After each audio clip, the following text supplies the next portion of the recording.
Selamünaleyküm.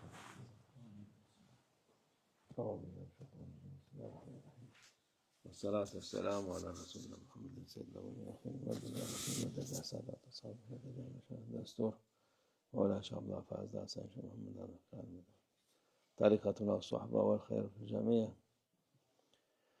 Peygamber sallallahu aleyhi ve sellem buyuruyor, Allah'ın cennet bahçesinin yanından geçtin mi orada girin, nimetlerinden faydalanın diyor. Sahabeler sorunca nedir o cennet bahçesi, dünya nasıl cennet bahçesi olur diyor. İlim meclisi, ilim öğreten yer varsa ona gitmek cennet bahçesine girmek gibi olur. Ama hakiki doğru ilim olan yere bakmak lazım. İlim gözüken çok var. İlimle alakası olmayan, kendi kafalarına göre yapılan çok şeyler var. Kur'an'dan öğretiyoruz derler.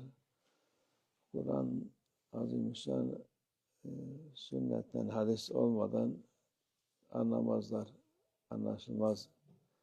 Peygamber sallallahu aleyhi ve sellem hadis-i şerifleri Kur'an'ı açıklar, hükümlerini gösterir, ne yapılacak, ne yapılmayacak diye gösterir. Onda en mühim şey mümin için Peygamber sallallahu aleyhi ve sellemin yolundan gitmesidir. Yolunda ne yaptıysa ona benzemesi, yapabildiği kadar yapması mümin için, Müslüman için, tarikat ehli için yani yapması lazım olan şeylerdir. Yapabildiği kadar yapsın. Yapmadı, o da Allah affeder. Günahı yok yani şeyin. Farz olmadıktan sonra sünnetleri, başka şeyleri o günah ya cezası yok onların.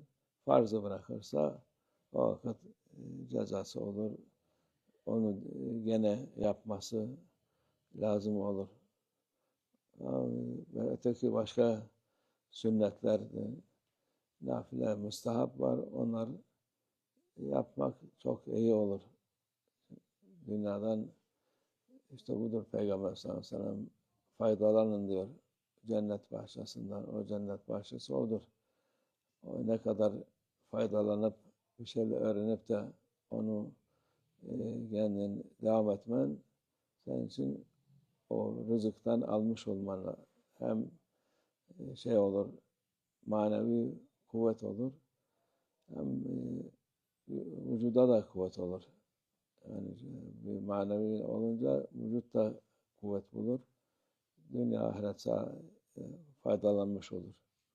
Allah hayırlı meclisler versin. Çünkü bazı şimdi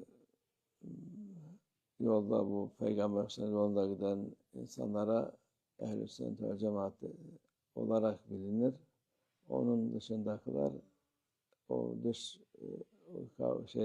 Peygamber Efendimiz sallallahu aleyhi ve sellem'in yolunu kabul etmeyenler ehl-i sünnet ve cemaattan kabul olmaz. Onlar kendilerini öyle gösterirler ama hiç alakası olmaz. Peygamber sallallahu aleyhi ve sellem yolu doğru yol odur. Ona tabi olmak kurtuluştur. Allah hepimize sabit kadem versin inşallah. Ve minallah tevfik. El Fatiha.